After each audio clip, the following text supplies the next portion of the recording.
마태복음 18장 21절에서 35절 말씀을 교독하겠습니다. 그때 베드로가 나와 이르되 주여 형제가 내게 죄를 범하면 몇 번이나 용서하여 주리이까 7번까지 하오리이까.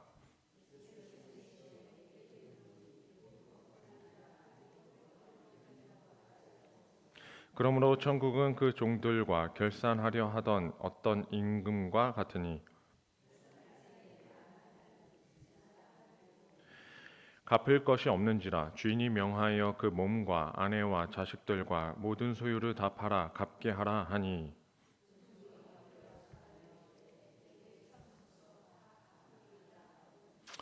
그 종의 주인이 불쌍히 여겨 놓아 보내며 그 빚을 탕감하여 주었더니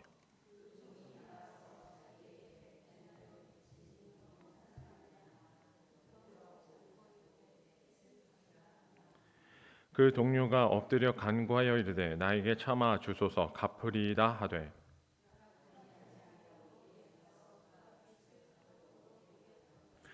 그 동료들이 그것을 보고 몹시 딱하게 여겨 주인에게 가서 그 일을 다 알리니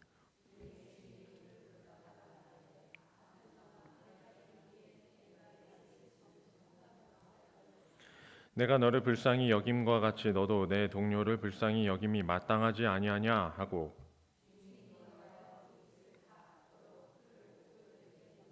다 함께 읽습니다.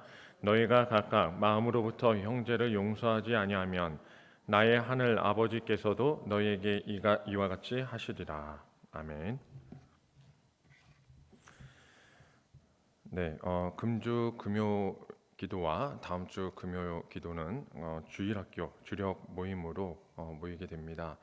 여름 사역을 위해서 같이 기도하시고 하실 때 관심 가지실 때 우리 금요 기도도 참여하시면서 같이 기도하시고 또 후원하시기를 바랍니다. 사랑한다면 용서한다라는 단어는 당연한 것일 수 있습니다. 사랑하니까 용서하는 것은 어쩌면 맞는 말이죠. 용서의 크기, 이것은 곧 사랑의 크기가 된다라는 공식이 성립합니다. 그러니까 용서의 크기는 어떻게 보면 사랑의 크기죠. 마태복음 18장을 살펴보면 제자들이 천국에서 누가 큰지에 대해서 다툼이 있었고 거기에 대해서 예수님께 물어봐요. 그러니까 이 논쟁 가운데 예수님이 강해를 하는 내용이 이 18장의 본문입니다.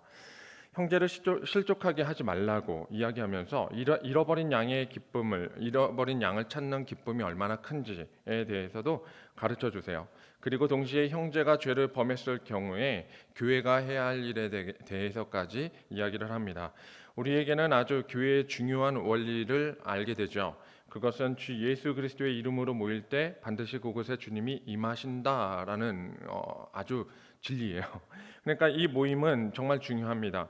근데 여기까지 말씀하셨을 때 베드로는 이제 의문이 든 거죠. 한 질문이 생겼어요. 한 형제가 잘못했을 때 당연히 우리가 권고하고 용납하고 하는 건 맞는데 근데 그렇게 하려고 보니까 그럼 우리가 어떻게 해야 되는지에 대한 이 용서에 대한 질문이 생긴 것 같습니다. 그래서 신앙인이라면 아마 당연한 고민일 것 같아요. 구원을 위해서 전도하는 것은 우리에게는 괜찮습니다. 그거는 할 수 있어요. 영혼이 귀하니까 교회에 데려오는 것 할 수 있어요. 그것까지 돼요. 예수님 믿고 믿음으로 함께 가자 할 수 있죠. 여기까지는 큰 문제가 없는데 그럼 누구를 용서해야 하는가? 이 질문에서는 또 고민하게 되죠.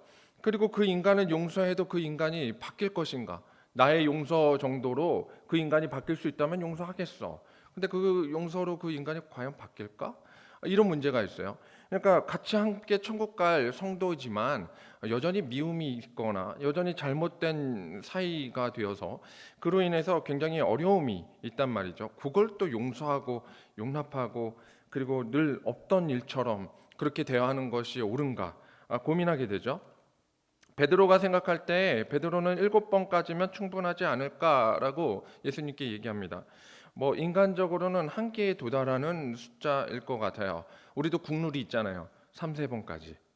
항상 그러잖아요. 3번까지는 그래 봐준다 하는데 3번이면 그 다음 뭐예요? 아웃이죠. 더 이상은 안 돼. 그 사람을 용서할 수가 없죠. 힘들죠. 근데 예수님의 대답이 기가 막힙니다. 70번씩 7번. 보통은 곱셈으로 계산하니까 490번은 뭐 평생에 걸친 거죠. 굉장히 가혹한 대답입니다. 7번도 우리에게는 굉장히 넓고 넓은 아량인데, 근데 용서될 때까지 용서하라라는 의미로서의 이 숫자는 말도 안 되는 거죠. 그래서 이 본문을 볼 때마다 우리 마음에 걸림이 있어요. 어떤 걸림이냐면 이 말씀을 내가 아니라 용서받아야 할 그 사람이 들어야 할 텐데, 이 생각을 하게 되죠. 오늘 그래서 이 용서에 대한 두 가지 입장을 좀 정리해 볼게요. 용서를 구해야 하는 입장과 용서를 해야 하는 입장입니다. 먼저 용서를 구해야 하는 입장에 대해서 설명드립니다. 마태복음 5장 23절과 24절에 이런 말씀이 있어요. 그러므로 예물을 제단에 드리려다가 거기서 내 형제에게 원망 들을 만한 일이 있는 것이 생각나거든. 예물을 제단 앞에 두고 먼저 가서 형제와 화목하고 그 후에 와서 예물을 드리라. 이게 예배를 드리다가 용서 구해야 할 일이 생각나면 어떤 의미냐면 이것은 너에게 하나님께서 생각을 심어 주셨다라는 의미로 이야기를 하는 거예요. 그렇게 이해하셔야 돼요.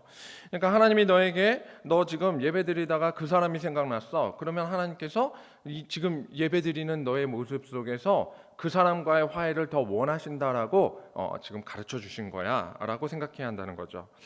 이 말씀의 의미는 예배 자체보다 중요한 것이 뭐냐? 예배 행위, 예배를 드리는 행위보다 더 중요한 것은 곧 하나님의 일인데, 하나님의 일은 예배 행위보다 더 중요한 게 있어요. 뭐냐면 용서, 곧 관계 회복입니다. 관계를 회복하는 것이 더 중요하다는 것이죠. 하나님의 일은 사실 범위가 다양합니다. 예배를 드리는 것도 중요하고, 그리고 직분을 맡는 것도 중요하고, 그리고 여러 가지 행동, 행사하는 것도 다 중요합니다. 근데 하나님의 일이라면서 직분과 직무, 그리고 예배 행위가 어떤 수단이나 목적이 되어버린다면, 그걸 위한 우리가 드리는 예배라면, 그렇다면 그것은 온당하게 하나님의 일이 되는 것이 아닐 수 있다는 거죠.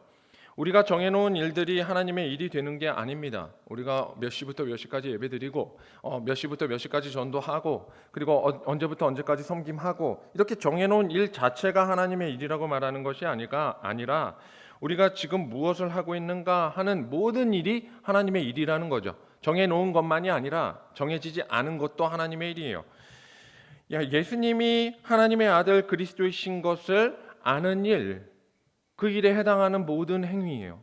그 일, 아는 일, 전하는 일, 그리고 그 일로 살아가는 모든 행위는 다 하나님의 일입니다. 그러니 우리가 기억해야 할 것은 우리에게 중요한 하나님의 일이 단지 행위와 시간에 있다는 것이 아니라는 것을 생각해야 되죠.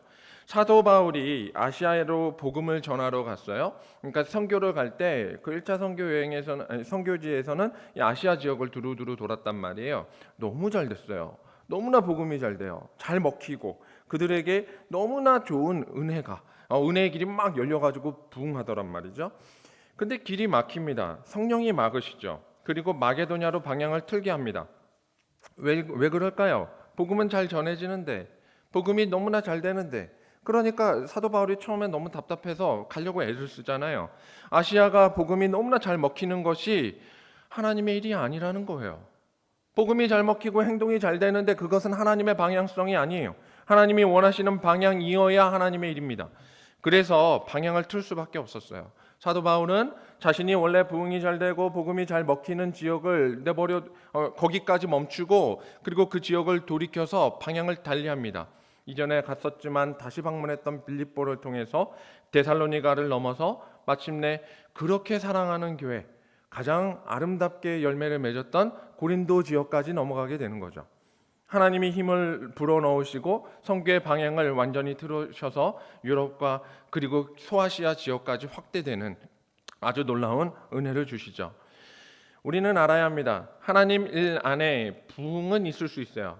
그러나 부흥이 곧 하나님의 일이라는 명제는 틀린 것입니다. 부흥을 위해서라면 그게 하나님의 일인 것처럼 얘기해서는 안 돼요. 왜 그러냐?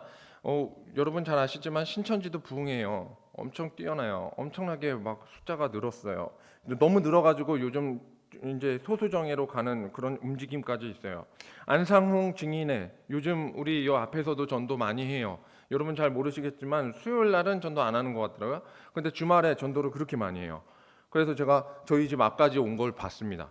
그러니까 대단한 전도를 하는데, 그들이 하고 있는 그 대화의 주된 목표 내용이 뭐냐면, 근거가 이렇게 부응할 수가 없다는 거예요. 우리가 진리라면 부응한다는 거예요. 근데 많은 사람들이 수료하고 많은 사람들이 부응한다라고 이 부응의 열매가 전 세계로 뻗쳐나가서 정통교회보다 우리가 더 부응하고 있습니다 라고 얘기하는 거예요. 강조하는 것 같죠. 그들이 성과로 밝히는 논리대로라면 부응 더 잘하고 엄청난 열매가 있는 것 같단 말입니다. 근데 그것은 결과를 봐야 되는 거죠. 열매가 어떤 것인지에 달려 있어요. 우리가 진짜 원하는 열매는 무엇이야 합니까? 하나님께 구하는 열매여야 돼요. 그리고 하나님께서 주시는 거여야 돼요. 따라서 용서 구하는 일은 어떤 결과보다 중요한 하나님의 일이라는 것을 기억해야 합니다. 첫 번째, 용서 구해야 하는 입장이고, 두 번째, 용서해야 하는 입장이에요. 용서는 사실 그 사람과 나의 일이 아니라 용서하라고 하신 하나님과 나의 일이라는 것을 생각해야 합니다. 사람과의 관계를 보면 사실 용서하기 쉽지 않은 게 너무나 많아요. 따라서 상대방의 반응 여부에 따라서 용서를 정하면 이 용서가 너무나 어려워지죠.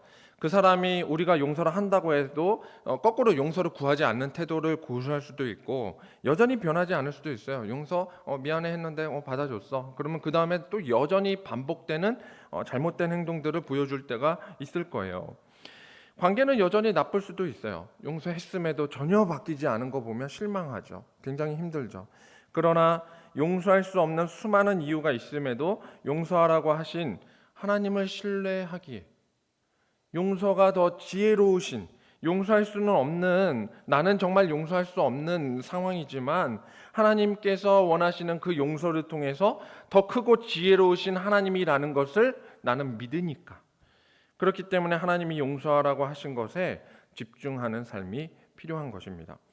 그리고 용서하려는 억제 시도를 안 되는 거 너무나 많아요. 근데 그럼에도 불구하고 겨우 순종하겠습니다 다짐하다 보면 용서가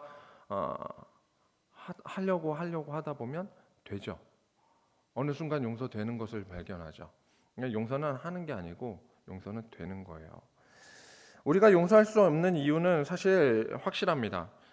내로남불의 신비라고도 하죠. 지독하게 자기중심적이고 치사하기 때문에.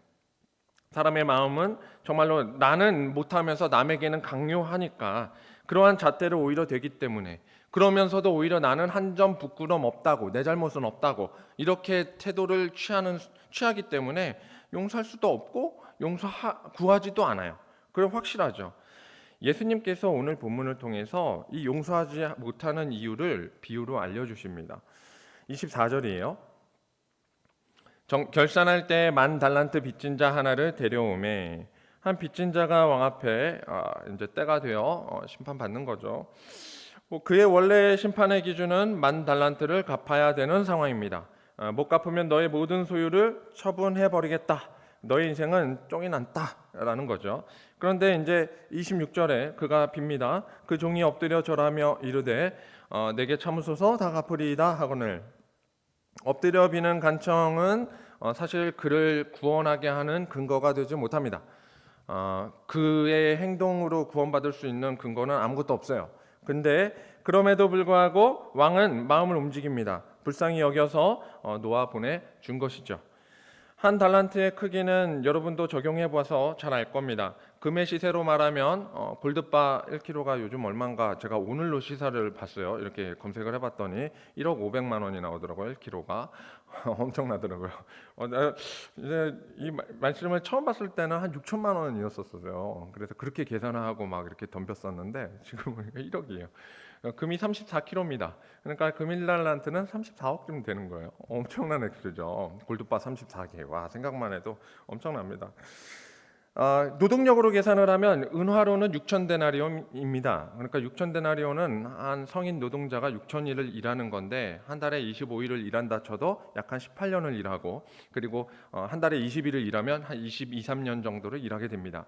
그러니까 한 성인 남성이 노동하는 노동력을 20년치를 뽑아 먹을 수 있는 금액이 1달란트예요. 그럼 여기다 10,000달란트면 뭐가 되죠? 10,000배를 해야 됩니다. 갚을래야 갚을 수가 없겠죠. 한 개인이 갚으려면 도저히 갚을 수 없는 빚의 크기를 상징하고 있는 거죠. 불가능하죠. X로 얘기하면 조 단위를 훌쩍 뛰어넘고, 그리고 일꾼으로 얘기하면 10,000명의 일꾼을 20년간 운영할 수 있는, 어떻게 보면 대기업의 인건비예요. 이거 어떻게 감당한다는 거예요? 불가능하죠. 주님이 우리가 가진 빚의 크기, 그거의 가치, 곧 나의 생명의 값을 그렇게 책정하셔서 비유하시는 겁니다. 그러니 내 평생에 걸쳐 갚을 수 없는 주님의 사랑의 크기를 우리는 경험할 수 있는 거죠. 이게 엄청난 거예요. 근데 문제는 28절입니다. 이 사람에게 닥친 문제가 있어요. 그 종이 나가서 자기에게 100데나리온 빚진 동료 한 사람을 만나 붙들어 목을 잡고 이르되 빚을 갚으라 라고 얘기해요. 100데나리온 빚진 자 목을 잡아버려요. 29절에 그 동료가 엎드려 간구하여 이르되 나에게 참아주소서 갚으리이다 하되, 동료가 엎드려서 자기처럼 엎드려 비는 거예요. 자기가 지금 누구에게 이렇게 빌었죠? 왕에게 빌었단 말이에요. 왕과 자신의 관계는 주인과 종의 관계예요. 상하관계가 분명하죠. 언제든지 엎드릴 수 있는 관계예요. 그래서 엎드리는 거예요. 진짜 주인이 긍휼히 여기지 않으면 아무 가치가 없는 행동이에요. 근데 지금 여기는 상하관계가 아닙니다. 동료예요. 형제예요. 나의 이웃사촌 정도 되는 가까운 사이예요. 성도일 수 있어요. 그런 다름없는 동료가 비는데 재판하겠다고 목을 잡고 감옥에 가둬버린 거예요. 심각하죠. 굉장히 심각하지 않죠. 비교 자체가 상대가 안 되는 거예요. 근데 더 놀라운 건 액수입니다. 내가 주님께 10,000달란트를 탕감받은 것을 아는 사람이 100데나리온을 용서할 수 없습니까? 10,000달란트를 탕감받은 것을 깨달은 사람에게 오늘 보여지는 이 100데나리온은 큰 빚이 아니죠. 액수부터가 상대가 안 돼요. 조 단위를 보다가 100데나리온을 몇 달치 월급이니까 한 1,000만 원에서 1,500, 한 2,000까지도 계산해 보면 비교가 되냐고요. 물론 많아요. 돈은 많아요. 근데 비교당할 금액은 아닙니다. 근데 왜 도대체 용서하지 못했을까요? 결론도 이미 예수님이 설명하시죠. 35절입니다.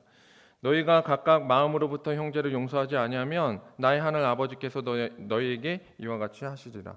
이미 결론이 주어졌어요. 마음으로부터 형제를 용서하지 않아서요. 마음으로부터. 이 용서는 정확히 말하면 주님의 용서를 가슴 깊이 깨닫지 못했기 때문에, 주님의 나를 위해 십자가 지신 사건이 나에게 내 마음에 와닿지 못한 거예요. 이것을 전문 용어로 영적 침해에 빠졌다고 합니다. 영적 침해에 빠진 사건이에요. 오늘 이 사람은, 이 어리석은 행동은 영적 침해입니다. 이렇게 비유하면 간단할 것 같아요. 합법적으로 내게 돈이 한 100억쯤 주어졌어요. 그랬으면 참 좋겠어요. 근데 아무튼 문제 없고 세금 문제 없고 아무 문제도 없이 합법적으로 잘 해서 나에게 100억이 주어졌단 말이에요. 너무나 기쁘겠죠. 근데 이 현찰이 내게 주어진다면 그래서 너무나 좋을 것 같아요. 생각만 해도 행복하긴 한데, 아무튼 그것을 아무도 모르는 곳에 혹은 통장에 잘 집어넣고 숨겨놓고 정말 필요한 곳에 뺏어 써야지 계획을 해볼까 하고 즐거운 상상을 한 거예요. 그리고 즐거운 계획을 하는 거예요. 근데 그리고 나서 한 주가 지났는데 치매가 와버렸어요. 치매가 와서 이 통장이 어디 있는지, 이 돈이 어디에 있는지를 까먹어 버린 거예요. 잊어버렸어요. 그래서 장소를 잊었어요. 나중에는 돈이 있는 것도 잊었어요. 그럼 이 돈은 누구 것일까요? 소유는 이 사람 것 맞습니다. 소유는 맞아요. 소유야 맞죠. 근데 그 사람은 쓸 수가 없는 돈이죠. 그렇죠? 객관적으로 합법적으로 내 것임에도 결과가 무엇이냐? 내 돈이 아니게 되는 거예요. 내 돈은 아니게 돼요. 치매가 오면 실제로 그런 일이 우리에게 일어나고 있는 셈입니다. 내 목숨을 연장받았어요. 그리고 영생을 얻게 된 사건이에요. 선명한 기억으로 내 가슴속에 매일 새겨져 있냐 이겁니다. 우리를 불쌍히 여길 만한 객관적인 조건은 아무것도 없어요. 그런데 그럼에도 불구하고 27절에 불쌍히 여겨서 그저 안 갚아도 된다라고 왕이 얘기하죠. 뒤에 생략된 말은 하나 더 있어요. 네가 안 갚아도 돼. 내가 내 아들에게 대신 갚으라고 할게. 이 표현이 들어있단 말이에요.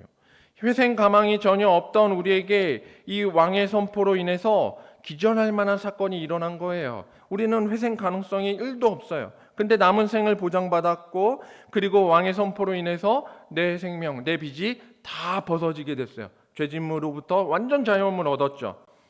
그런데 왜 이 선언이 취소되는 사건이냐고요? 왜 이 선언이 취소되냐고요?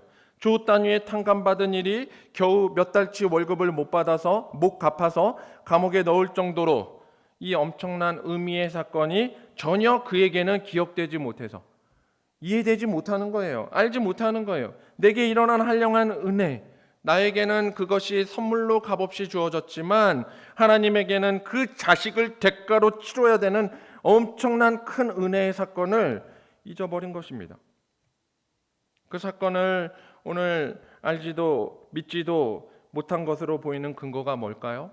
오늘 우리가 그것을 잊는 영적 침해자로 살아간다는 근거는 용서라는 타이틀이에요. 내가 오늘도 용서하며 살고 있는가? 그러지 못한다면 나는 오늘도 잊어버린 자다. 주님의 용서의 크기를. 그리스도의 십자가 사랑이라는 위대한 사건이 별것 아니라는 식으로 오늘을 살고 있지 않습니까? 아주 작은 일에 어쩔 줄 모르고 자존심이 조금만 스크래치를 당해도, 상처를 조금만 입어도 엄청 실망하고 그리고 화내고 그러지 않습니까? 영원토록 소중한 영광을 주셨다는 사실을 우리는 이 땅에서 아무것도 아닌 척 인색하게 세상 미련과 움켜짐으로 살고 있지 않느냐 말입니다. 그 아들 둘이 얼마 전에 대판 싸웠습니다. 뭐 꽤 오래 전이긴 한데 갑자기 이런 비유를 드려서 죄송합니다. 근데 아들들이 싸운 이야기를 좀 하고 싶어요. 갑자기 너무 싸웠는데 왜 싸우는지 모르겠어요. 사소한 거 갖고 싸운 것 같아요. 근데 둘이 다시는 안 볼 것처럼 말도 않고 있는 거예요. 저녁을 먹는데도 서로 옆자리에 앉았겠다고 막 이렇게 떨어져 앉아가지고 밥솥을 이렇게 하고, 그래서 얘네 왜 이러나 계속 얘기를 물어봤더니 뭐 얘기는 하는데 보니까 별거 아니더라고요. 그런데 그래서 너희 화해 못하겠냐? 그러니까 죽어도 다시는 못하겠대요. 아빠, 나 빨리 대학 가면 독립을 하겠다는 거예요. 막 같이 못 살겠다고, 방이 하나 더 있었으면 좋겠다. 그래서 고민 끝에 아내는 그걸 보는 게 정말 속 터지죠. 그러니까 고민 끝에 제가, 그러니까 싸움을 말리던 아내를 그만두고 제가 말을 했어요. 좋아. 근데 컴퓨터는 한 대잖아. 너희가 그렇게 사이좋게 못 지낸다면 게임은 어떻게 하겠어? 게임을 하지 않도록 컴퓨터는 내가 가질게 라고 얘기를 했어요. 갑자기 형 미안해. 동생 내가 잘못했어. 그 자리에서 호구를 하더라고요. 알량한 자존심 아닙니까? 죽어도 같이 못 살겠다고, 죽어도 못 살겠다고 하는 두 아들이 너무나 단순한 그 게임이라는 타이틀 하나에 무너지는 걸 봤어요. 우리가 그래요. 어쩌면 우리의 생명이라는 엄청난 가치 앞에서 우리의 싸움은 정말 짜잘한 싸움일지 모르는 거예요.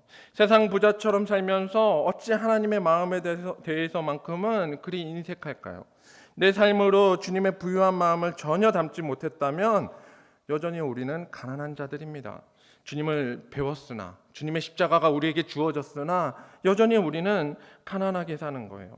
탕감받은 종은 나를 용서해 준 주인처럼 탕감받은 종이 얘기하는 거죠. 나를 용서해 준 주인처럼 나는 미련퉁이로 살지 않을 거야. 나는 그렇게 바보처럼 용서하고 살지 않을 거야. 주인 같은 미련한 짓은 정말 하지 않을 거야. 그런 지혜와 그런 명철을 주시옵소서라고 세상의 미련을 가지고 주님께 매달리는 것은 아닌가요? 영원토록 날 용서하신 그 사건을 기억할 수 있다면 우리가 용서해야 할 자를 찾아가서 용서하거나 아니면 용서를 구해야 할 자에게 가서 비는 행위가 주님이 모든 수치와 모든 모욕을 감당해서 우리의 죄를 지신 사건에 비해서 할 만하다는 것을, 비교적 엄청나게 약하다는 사실을 깨닫게 됩니다. 자존심 좀 굽히는 건 주님이 당한 수치 앞에서는 할 수 있는 것 같아요. 그래서 100데나리온을 탕감하라는 것도 물론 우리 인생에서 쉬운 거 아닙니다. 엄청난 액수죠. 그러나 그 용서를 억지로 순종하는 것보다 더 귀한 이 주님의 큰 사랑으로 용서하고 싶어지는 자가 되어야 할 할 것입니다. 주님이 나에게 어떤 일을 하셨는지 기억할 때마다, 그것을 알 때마다, 그것을 깨달을 때마다 기억하여 깨닫고 믿음으로 뛰어드는 삶, 이게 우리의 신앙이어야 돼요. 이 모습으로 나아가기를 바랍니다. 누가복음 17장 4절인데요. 누가복음 17장 4절, 만일 하루에 7번이라도 내게 죄를 짓고 7번 내게 돌아와 내가 회개하노라 하거든 너는 용서하라 하시더라. 7번이라도 죄를 짓고 7번 내게 돌아와 회개하노라 하는 자가 누구일까요? 바로 우리가 주님 앞에 하는 자들이잖아요.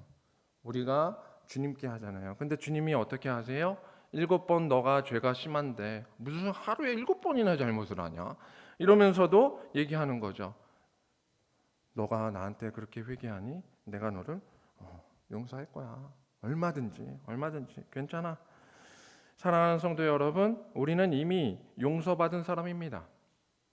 우리는 2000년 전에 십자가 지신 주님이 이미 우리를 용서하시기로, 그리고 용서의 마음을 품고 우리를 대하시기로 이미 계획하셨어요.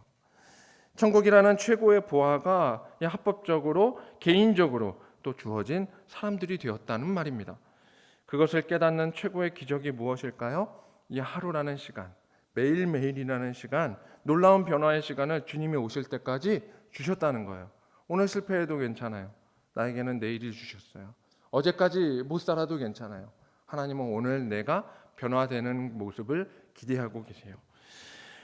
우리의 죄는 내일을 기약할 수 없게 만듭니다. 내일도 죽음 가운데 거하게 만들죠. 하지만 주님이 우리를 만남으로 매일 새롭게 만나 주십니다. 변화가 기대되지 않아도, 그리고 어제까지 변했지만 다시 제자리로 돌아가서 오늘은 또 용서받지도 못할 만한 사람이어도 주님은 얘기하세요. 괜찮아. 다시 시작하면 돼. 우리 자식 키워보시니까 알잖아요. 키워보신 분 다 아시죠? 애들이 말 정말 안 듣잖아요. 안 들으니까 막 정말 내 집 자식이 아니었으면 좋겠어 얘기하잖아요. 근데 그래서 포기하던가요? 그렇게 해서 포기하던가요? 말 되게 안 들어요. 놓으면 그릇 다 먹고 나면 식탁에서 싱크대까지만 옮겨달라 절대 안 해요. 휴지 떨어지면 휴지 심 좀 갈아달라 절대 안 해요. 휴지 다 쓰면 치약 짜서 치약을 짜면 치약 뚜껑 닫아놔라 열어놔요. 말 정말 안 들어요. 자기가 먹은 쓰레기 좀 치워라. 먹고 나서 과자 봉지가 맨날 책상 밑에 있어요. 말 너무 안 들어요. 그런데 어쩔 수 없이 치워주고 또 잔소리하고 어질러 놓은 거 치우면서 반복해서 키우잖아요. 반복해서 키우잖아요. 그거 안 하니까 너 이거 7번 안 했어. 너 이제 아웃이야. 한 적 없어요. 부모가 포기했으면 그런 자식 지금 못 키웠죠. 지금까지 하잖아요. 그 부모 뭘 원해서 그러죠? 언젠가 부모의 잔소리가 사랑으로 바뀌기를 기대하잖아요. 그 자식이 한 몫을 제대로 하는 자녀가 되기를 기대하잖아요. 그러면서 기도하면서, 그러면서 잔소리하면서 포기하지 않고 끝까지 키우더란 말이에요.